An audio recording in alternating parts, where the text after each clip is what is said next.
log off and go back in again.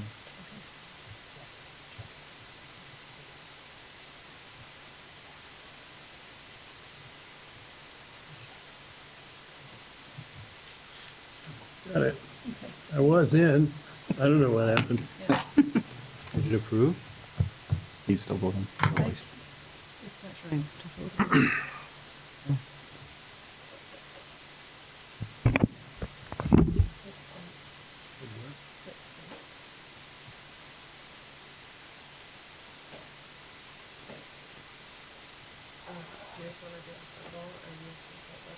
Do you just want to do a verbal? I don't know. Mine just says under discussion. That vote, I could click it again. Try it. Yeah, try that. There we there you go. go. Got it. Get timed out. Yeah, it must have got timed out. It's never happened before. Okay, the agenda is approved. That was the hardest part of the whole meeting, I promise. Next item is public forum. Is there anybody from the public want to approach the board? If not, we'll move on. Pre-sale report, a presentation on the Eilers pre-sale. It's okay with the board. I'll just present up here. We usually have Ehlers present this, but being, I don't mean to call it simplified bond, but kind of routine. On the 17th of January, the board approved for us to go ahead and go through with this. This was to spend the rest of what was approved by the boarders back in 2019 for the construction bond. We're able to use that $1,065,000 towards what the bond question was, and that's the betterment of our district. So we're going to be using that as presented in January on some of our facility, long-term facility maintenance projects, trying to get ahead of that to speed up some of the progress. If you go to page 5, Emily, just gives the schedule of what we will be doing with the bonds. On May 2nd, we have our Moody's rating call. That in the past has gone well, so we don't expect any hiccups there. Then on the 15th, Ehlers will evaluate and do a proposal for the purchase of the bonds. On May 15th, the board, at the board meeting, will award the bond sale, and then estimated around June 8th is when we'll close on the bond. Be able to get the funds, which most of what we're going to be using the bonds for will be spent this summer.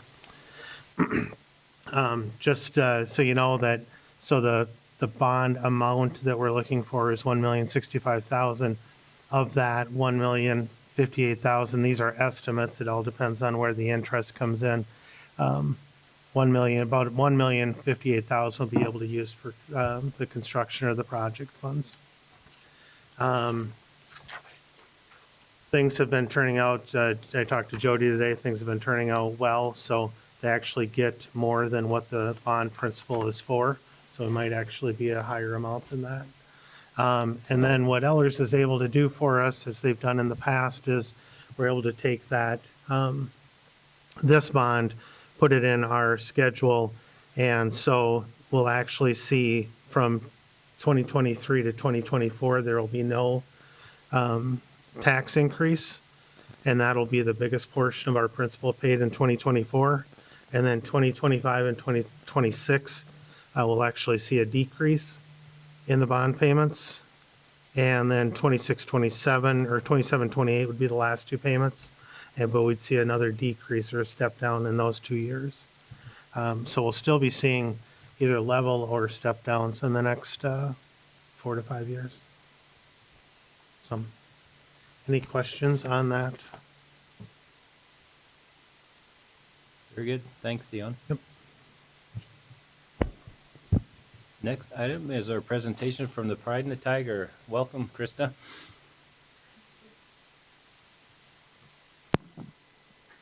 Thank you for having me. Oh, awesome.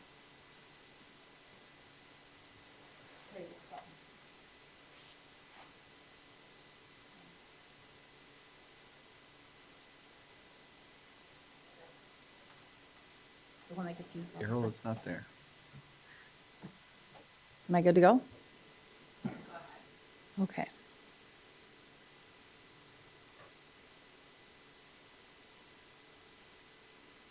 Well, hello, I'm Krista Biella, the Executive Director of the Pride in the Tiger Foundation. I'm super glad to be here tonight. Again, just to remind you what the foundation's mission is, it is to provide financial and other support for activities and extraordinary programs to support our children's growth and development in their pursuit of excellence. And so what we basically do is provide opportunities for kids through our schools. Our big impact areas come in scholarships and then our teacher impact grants. There's a lot more to what we do, but those are the big areas where we have our biggest impact. And I shared some pictures here from last year's scholarship award ceremony and some of the photos I've gotten from teachers. My favorite one is the one with the kid he's doing the science project and he's so excited. And so that's a science grant that we provided in a classroom, and so I love those pictures. Just to kind of go through the numbers so that you can see where we've been. Looking back all the way to 2016-17 school year, you can kind of see where our funds have trended in terms of scholarships and teacher impact grants. Last year being our highest year, this year you'll notice the numbers dipped a little bit, and that's because the markets have dipped. And so certainly that impacts our ability to give both in the area of scholarship and teacher impact grants, but we did have to take a little bit more conservative approach to our scholarship giving this year because of where the markets are at. But in the end, it was really exciting to total these up and see that since 2016, we've given just over $1 million in scholarships and nearly $500,000 in teacher impact grants. So those numbers are always fun to look at, and my hope is that we can bounce back here in the next year with the markets. So some updates of some of the things that we've been doing. We installed the new video board in the gym. That was my first year, so what was it, like 2021, I think. All the ad spaces have been filled. We had one open. I didn't even get to advertise it, and I've already refilled it. So Edina Realty decided to no longer be a sponsor. However, Investors Choice is now going to be a sponsor. So those are all filled, generating about $70,000 a year in billable revenue. And all of those dollars go towards those teacher impact grants in our schools. And so obviously there's some costs when we have a new sponsor come on to pay for the signage and all of that with AP, but in general, the billable revenue is $70,000. Looking at our sponsors, you can kind of see this is how they look. And again, the Edina Realty will be different. It will be Investors Choice now. So obviously some great local businesses that support our schools in many ways. And when you look at the list, these are the individuals or the businesses that tend to be super supportive across the board when it comes to activities and proms and things like that. And so our businesses here are just amazing. And I had someone ask me one time, they're like, do you like doing that, going and asking people for money? And my favorite answer is always, I don't ask people for money. I tell the story about what we do and people want to give. People come to me. So I think that's great. And it's just a testament to what everyone who has worked in the foundation for the past, since 1999, since it began, the work that they've done to kind of create that story of what we do. So it's a super fun job. Looking at our teacher impact grant numbers, I just kind of wanted to look at the number of grant applications that we've received. Since I started, my first year we had 37 in October, 34 in March, and then that second year, because Jeremy was nice enough to let me speak to the entire staff at a meeting, we saw a big increase. And so those numbers are starting to kind of dip off again. So it might be time to revisit that next fall. So, but good numbers, and certainly that is a great problem to have. It, obviously takes time then on our committee's part to review those applications. However, it's a really great thing, and our foundation board is amazing in terms of just wanting to give as many dollars as they can to support the classrooms. Kind of how we look at those, I wanted to share the rubric or the questions that we ask as we're reviewing an application. We want to look at the mission and does it support the educational programs, and are they focused on student growth and development? Is there a clear outline for the objective of what they're trying to achieve through that project? Does the request have a significant impact relating to the educational purpose? We also want to look at, does it impact a number of students, a lot of students, or a few students? And another big thing we've really been looking at is, will it have a lasting impact? Meaning, is it a consumable item or is it something that's going to be lasting over a long period of time? And then does it provide visibility for the foundation?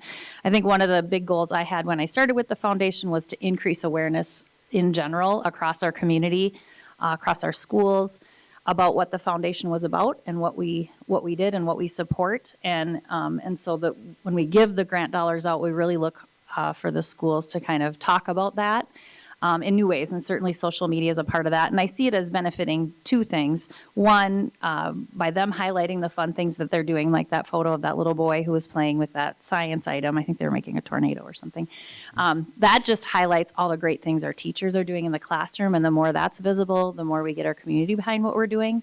And then by being able to tie in the foundation, certainly we can kind of cross market those exciting things. And then we just look at, how much funding is needed to implement the project. We review the dollars very carefully, and sometimes we get real small dollar amount requests, and sometimes we get large dollar amount requests. And if it's a large dollar amount request, can it be broken down and maybe this grant cycle we fund part of it, and then we'll tell them, please apply again next grant cycle, because we do want to try to spread our dollars out as much as possible to impact as many classrooms as we can. Does anybody have any questions about any of that? Here's some more photos of some different grants that we funded this year that you'll see on social media. But everything from preschool to high school, those are all reviewed and looked at. And then we also do support the private schools in town as well. So looking at scholarships, our award ceremony will be May 17th at 7 p.m. at Marshall High School. Mark your calendars. You'll get an email soon. But the program will be followed by a dessert box to go again. We started that a few years ago with COVID, and we got such great feedback from not only our parents and our families, but also our staff, and just what a nice event it was. We've decided to continue with it.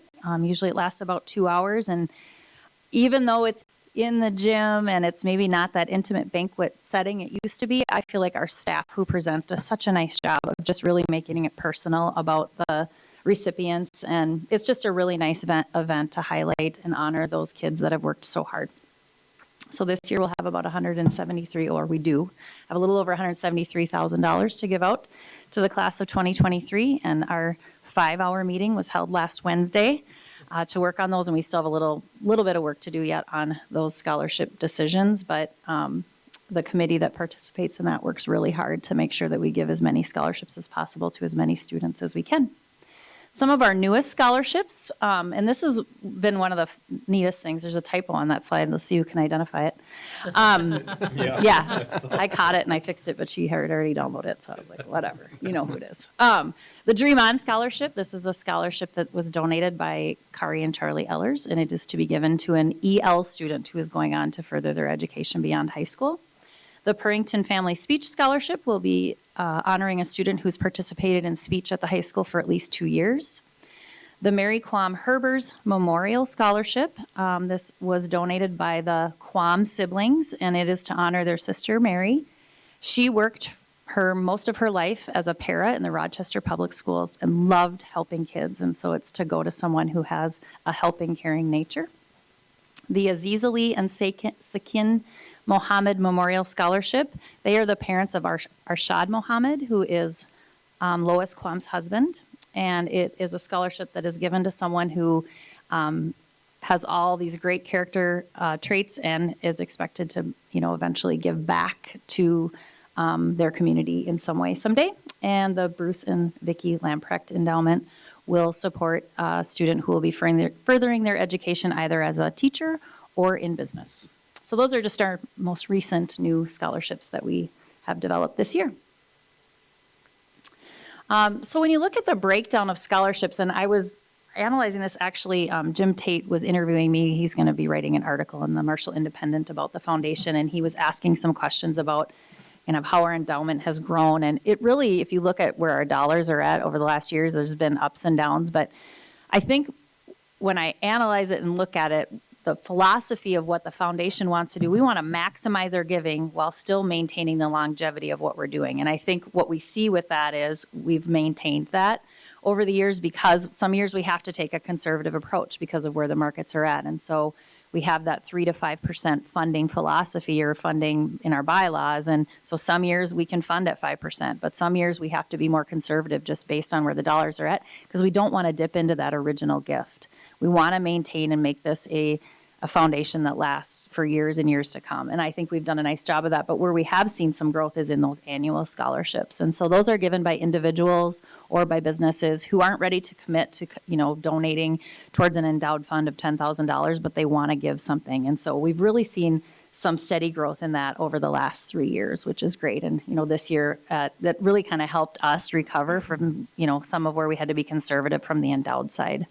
So that's great to see. You guys have any questions about those? Okay.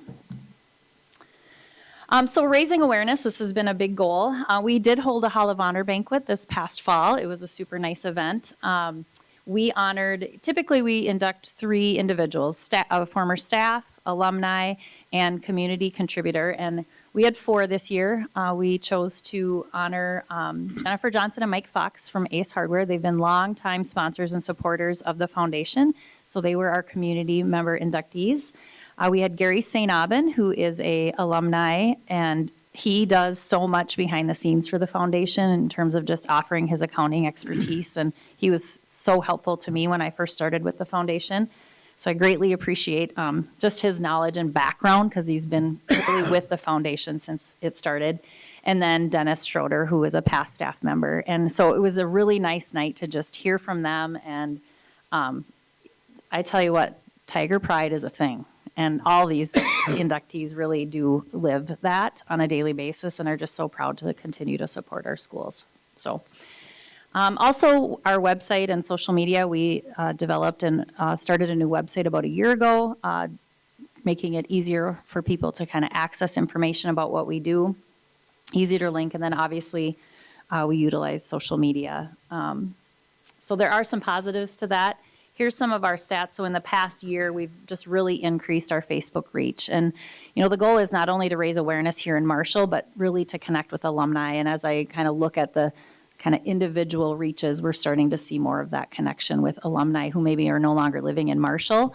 And I think, hopefully in years to come, we'll see that then come back. And that's where some of this, maybe some of these new scholarships that are being developed or some of the different donations that we're seeing are coming in, is hopefully as a result of these efforts. So when we look at sustaining the mission of the foundation, we really look at, those annual endowed scholarships, fundraising that we do. We don't do a lot of formal fundraising events. We have one event a year, and I'll talk about that here in a little bit. Our gym sponsorships obviously is a great source of ongoing revenue for us, using social media and our website to just drive traffic and just increase knowledge and awareness about what we're doing, but also what the schools are doing. So we're just kind of an extension of the great things the teachers are doing here in Marshall. So with that, we've really been, I hope I'm not letting the cat out of the bag here, Jeremy. Good. With that, we've really been working a lot, or I've been working a lot with Jeremy and Lauren on just collaborating and how can we work together. And it's just kind of marketing each other's, I guess, initiatives and to raise funds. And, we're a natural funnel, I guess, for the school with the funds coming in. And there's a lot of grant dollars out there right now for college and career readiness and workforce readiness. But a lot of times you have to be a 501c3 and they want to give to a foundation like us. And so I've spent a lot of time here in the last couple of months just really working on applying for some pretty big grants that will go directly to our CTI program and to develop that and grow that into something wonderful. And so it's very exciting. And so we've been meeting and talking about how can we all work together to create that collaboration. And I have a connection with the businesses that already sponsor with us, and how can we just not double efforts? And so we've kind of come up with this partnership plan. We call it Grow Your Own, and really looking at creating some excitement behind giving to this initiative, and then also recognizing those supporters. And so you'll see here the partnership opportunities and kind of the levels of giving that we've come up with. And I'm going to use U.S. Bank as an example. Every year we're invited to apply to a grant with them, or we have the last 5-6 years. And the last 2 years, our grant focus has been on CTI. They have pillars that you need to apply within, and naturally this program fits in that.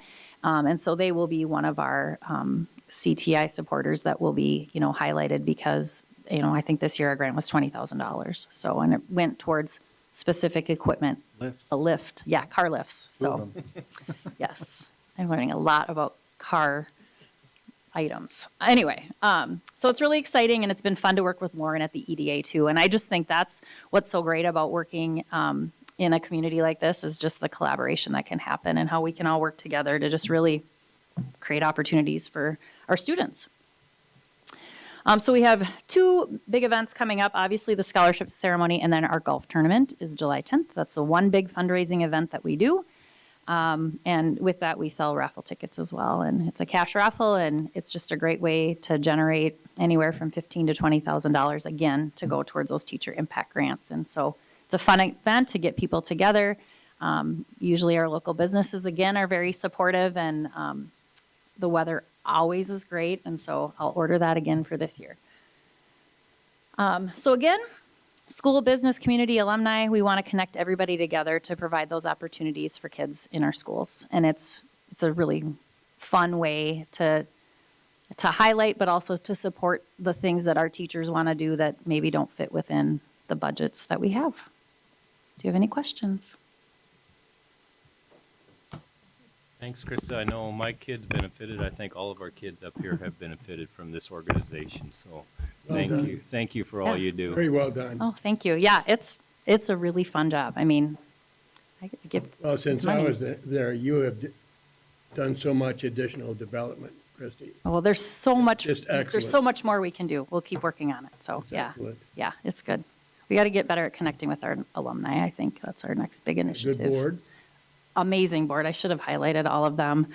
You're going to put me on the spot and I can't remember them all, but we have Lauren Deitz from the EDA and Tracy Deitz from Avera, Robin Bednarek from Bremer, Bruce Lamprecht, who's a retired Marshall Public Schools employee, Brent Snodgrass from Edward Jones, and Matt Felton from U.S. Bank, and Mark Craigmile from U.S. Bank, Michelle Castor from U.S. Bank, Gustavo Estrada. I got to go around the table the last There's meeting. another one. Jim Johnson. Tate, Carl Johnson from Hoffman and Brobst, Janelle. Janelle Wartner. Our Where do you our hold your past meetings? assistant, right here. Okay. Yeah, and what's really great is because of the technology in this room, we're able to have, like, Bruce is a snowbird, so he's in Arizona, but he still participates in our meetings virtually. So that's been really nice. Matt Subi. Who did I miss? Matt Subi, thank you. Wasn't that the last one? So I didn't. I know, I know I still miss somebody. Was your scholarship committee met already? We met last Wednesday for 5 hours, I know, knocked it out. I know. Shay Vanderdressy, she's been on leave right now, but yeah, Shay Vanderdressy. It's a good process. Yeah, and obviously it's a big puzzle, and they're academic scholarships, and so some are less restrictive than others, and the challenge comes in that some of them you have to be in a certain percentage of the graduating class, and this year's graduating class are high achievers. We have a lot of students over a 4.0, and so that created a challenge at times when we needed to when we had a scholarship that we wanted to maybe give to a student who we got to make sure their GPA fits the qualifications and they're in the right, part of the class. So it's a process, but Well, and you get some additional insights from staff who are on your committee, yep. who have that more direct connection with the kids. Yeah, absolutely. And, we want to give it to as many students as we can. And it's just sometimes I don't mean qualifications. I think we have one scholarship this year that won't be given out because nobody meets the requirements. So, but other than that, they will all be issued. So, It's a great gift to our kids. I look at the scholarships and, as you share that information out there, people say, wow, how do you get there? when I started, I had no idea. I lived in this community for 30 years, worked in the school system. I had no idea. So that was the big wow for me of why we needed to raise more awareness, because I had no idea the impact this foundation had on our school and our community and our students. Are you getting So- questions from other districts on how you said? Yeah, I have. I got that. Yeah, I have consulted with Brookings, started a foundation or has started a foundation, and so I've worked with them. And then I had another one reach out. I feel like it was up north somewhere, but I don't remember who it was. So yeah, I get a few here and there. But Brookings has been the main one that I probably talk with her about once a quarter, actually, about things. So, Kind of like motherhood and apple pie.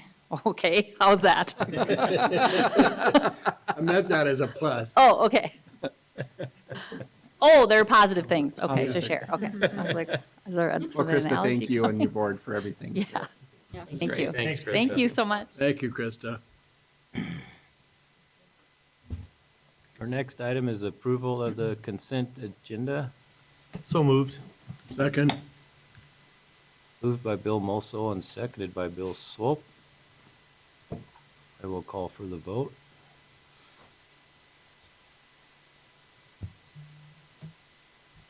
And that is approved. Next item is approval of the bills. I'll make a motion. I'll second. Motion by myself and seconded by Jeff. Dion. Not a lot to go over, just a few things. I just wanted to point out in the bills, I emailed Sarah Brink a list also. Some of the things that you might have questions on. There was a bill for ENC graphics. That was actually for not a graphic, but for some security window tinting that we did at the Parkside kindergarten doors outside. They had shades that were going across the doors to block the outside. That is against the fire code, so we had to remove those shades blocking the doors. And they wanted something where people couldn't look in, so we put some security film on that. We did use safety funds to fund that project. There's a bill out there to the Hilton in Anaheim for $51.93. That was for our BPA, and just wanted to point out of that $51.93, almost $4,000 of that actually is paid back to the district by the boosters and the students. That was for a hotel.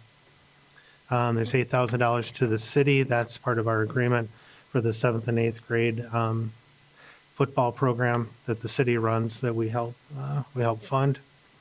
And then there was a little over $1,600 towards School Health Corp. That was for some CNA supplies that was also funded by a grant. That's all I got. Thanks, Dion. question, Deanna, on Big Stone Therapies. Is that a contract we have with them for physical therapy services? That is, I believe that's not a contract with them, but it's an as-needed basis for services. I'll call for the vote.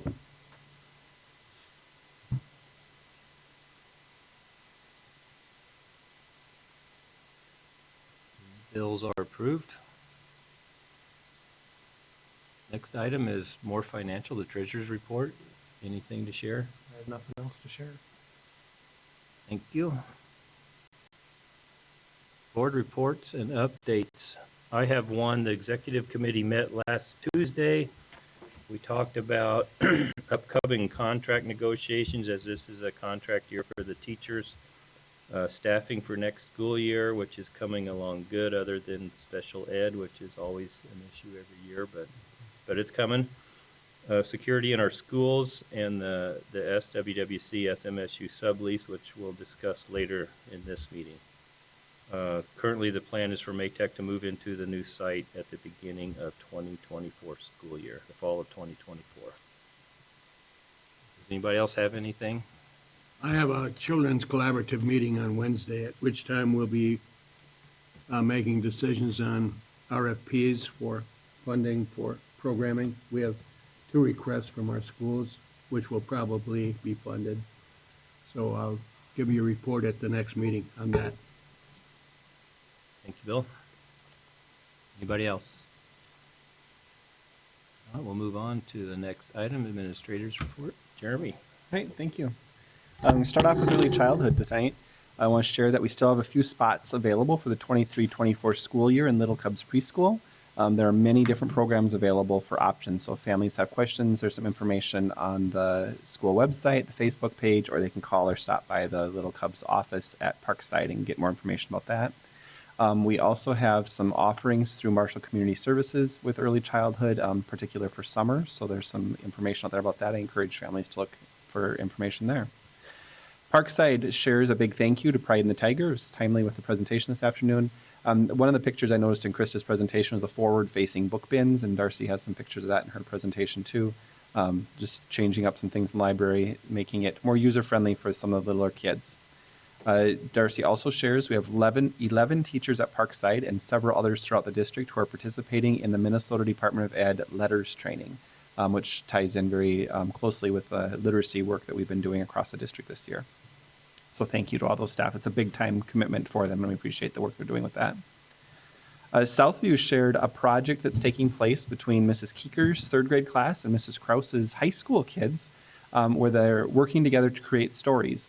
On March 30th, Mrs. Krause's class came over to Southview and met with their writing partners to finish up some stories, and just a lot of fun for the kids to work together in that way. Both groups, the elementary kids and the high school kids, really enjoyed that. It's been a lot of fun. Also, Pete calls out a big thank you to everyone for the spring concert. Students did a great job. I know we had an evening where the weather was questionable, but we got through the third and fourth grade, and second just had theirs last week too, and that went well also. And thank you to the certified and support staff. It's a lot of work putting that together. And of course to Mrs. Haltvick for making that go so smoothly that evening. It was a very nice concert. Middle school, sixth graders want to thank the Marshall Rotary for coming in recently. They had the annual sixth grade essay writing contest, and congratulations. First place went to Charles Mueller Thompson, second place to Sabrin Khalif, and third place to Maddie Doling for their essays. In addition to the Rotary groups, the teachers each had some presentations that they awarded that day as well. So it was a fun activity, and Charles, after winning, got to come present his to the Rotary group, and then it goes on to the, I'll say the regions. I don't remember what they call that next level. There's a next level that he's been entered in as well. Student Council also wants to thank a few companies that supported their recent middle school dance. They want to thank McDonald's, Jimmy John's, Subway, and Frankie's Hot Dogs. They donated coupons and food items that made that event fun. I think that dance was rescheduled 3 times at the middle school. We haven't had a middle school dance in a while, and they had a blast that night. So it was a good event. High school shares a bunch of things in his report. I want to call out the state testing. We're in that time of year. MCA tests are all done online now. That's changed over the past few years.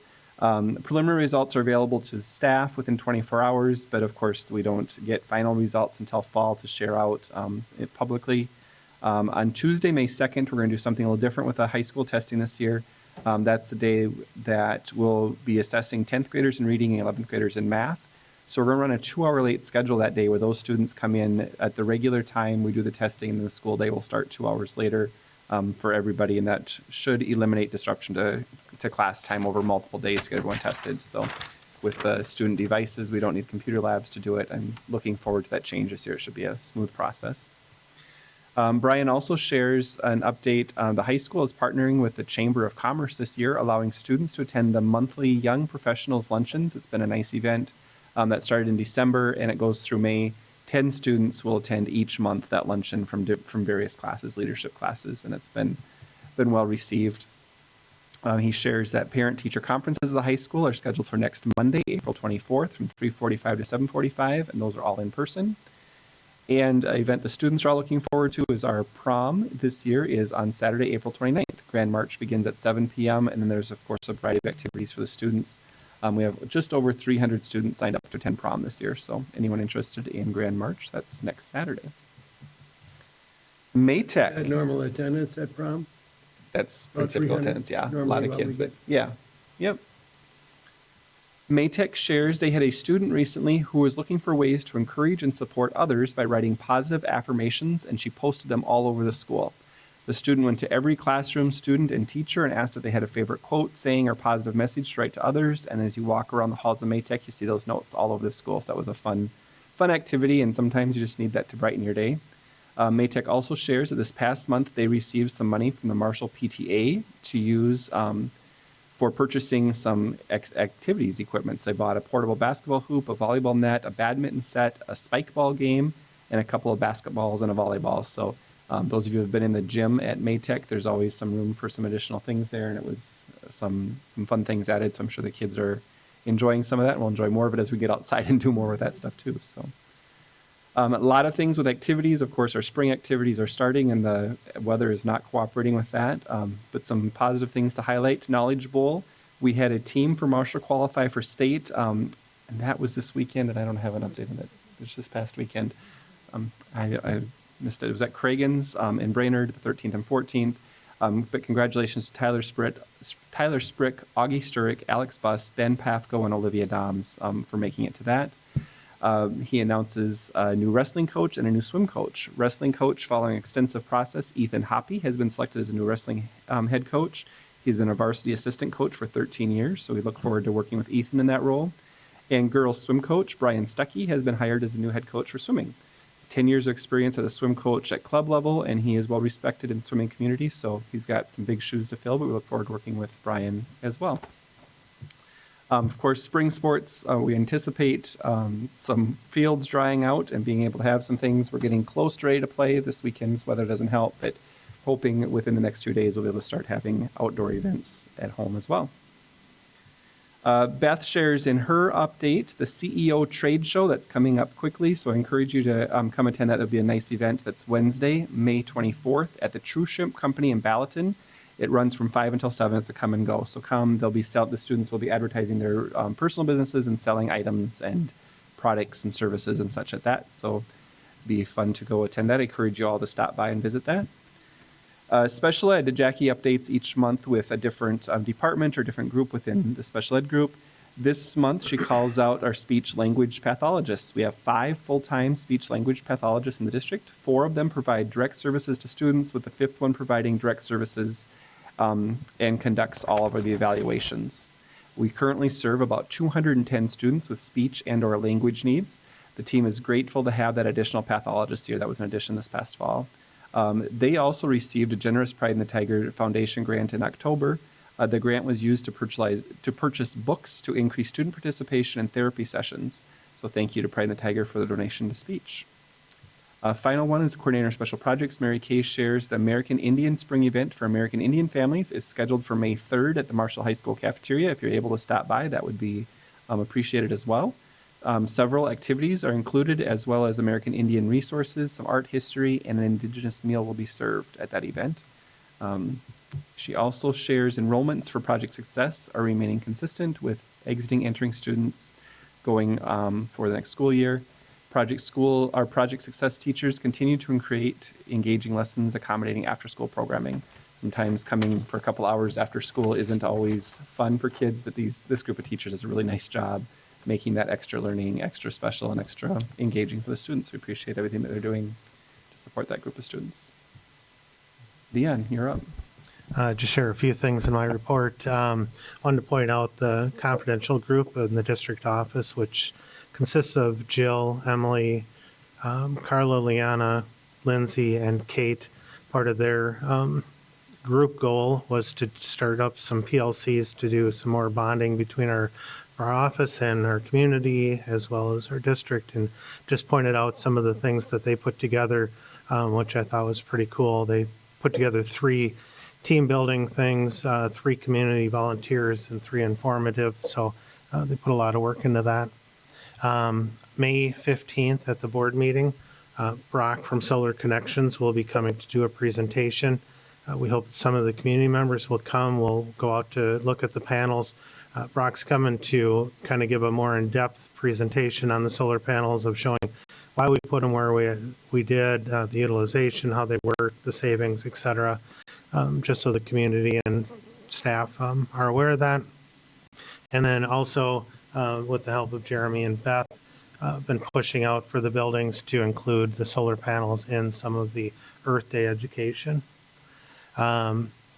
Our wellness committee, which also consists of our confidential group, did the wellness biometric screening this year. We had 82 participants, which is up from 58 last year. Those are paid through our wellness budget. And then the wellness committee is also putting on a movie night, which will be Sunday, April 23rd, which is open to our staff and families. And then just a couple of staffing updates. As you guys are aware, Eileen's last day will be the beginning of June. We are interviewing this week. We had 7 applicants. We feel like we have some really good applicants coming in. We have 3 interviews this week. Hopefully we'll have somebody hired that can be hired in May and train with Eileen. And then, I don't know if you saw in the personnel, Chuck Muller, one of our maintenance people, is retiring at the end of this year. It's a little before the end of this year. It'll be May 15th will be his last day. So we have opened that up, and we have gotten some really good applicants in on that also. So we're hoping you can get somebody hired there to cross-train a little bit with Chuck. But as you know, we did hire Rodney in as that third maintenance person to kind of, as we foresee this happening. So we feel like we're in a good spot, but obviously we'll miss Chuck. Thanks, guys. Next item are discussion items. A second review of policy 601 to 605. Any questions on those? These are just the regular updates through MSBA. So no major changes to any of them. Next item is a first review of policy 606 to 610. I assume the same thing. Same thing. Yep. Moving on to our action item, approval of sublease agreement with Southwest West Central Service Cooperative. I will make a motion. Second. Motion by myself and seconded by Jeff. Any discussion? Sure. This is the sublease for the social science building space for our Maytech program. We've been working with Service Co-op and Southwest State on this for over a year. We've been talking about this potential move and just how to best make this work, and with the financial need to make that happen too. As we've reviewed the Maytech space we talked about before, we just know that there's some improvements we could do with that, and we've looked at various spaces around town and where we think the best permanent spot for this program would be. Certainly with moving CTE to the new location and that coming out of this current space, we recognize we have a less need for square footage. We really feel like this location will be a great fit for that need. As we've worked through the Service Co-op, we'll be leasing the entire space from the college university system, and then we would be subleasing about half of it, a little bit less than half of the space. That would become our Maytech program, the actual classrooms and doors and all those things that we've talked about for years for that program. And then there's some shared spaces, so we'll share the rec space, the cafeteria space, the outdoor spaces, things that neither of us uses all day long, but together we really feel with the number of kids we can make good use of that space shared. There also will be enough room within our portion of that ABE can still be part of that too, and certainly there's a close connection with ABE and the programming we have. So as we reviewed this, we reviewed with the exec committee last week, we're really excited about the opportunity to be able to move out here. The approval of this sublease this evening would allow us to continue to move forward with the planning. There won't be a lot of remodeling. We'll have some code things to bring up to date, but we need to do a few things to the building. It's going to look and feel a lot like it does right now when we move in. Anticipated start date for the new programming, the new location will be for the fall of 2024. Thank you, and thanks to you and Dion and everyone involved in this. I think this will be a great move for the program. Question, has the Maytech staff been out to take a look at Insights? That is coming like early May. We want to get the lease. We've gone back and forth so many times and what to do and exactly what, the budget's gonna be really tight, but we want to get everyone out there, and yep, we don't have a Exciting. final date, but You guys are gonna love it. Any other questions? Kids are too. I'll call for the vote.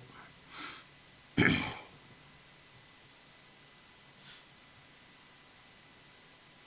that is approved. And the meeting is adjourned. Thanks, everyone. awesome, thank you. Thank you. So where's Jim?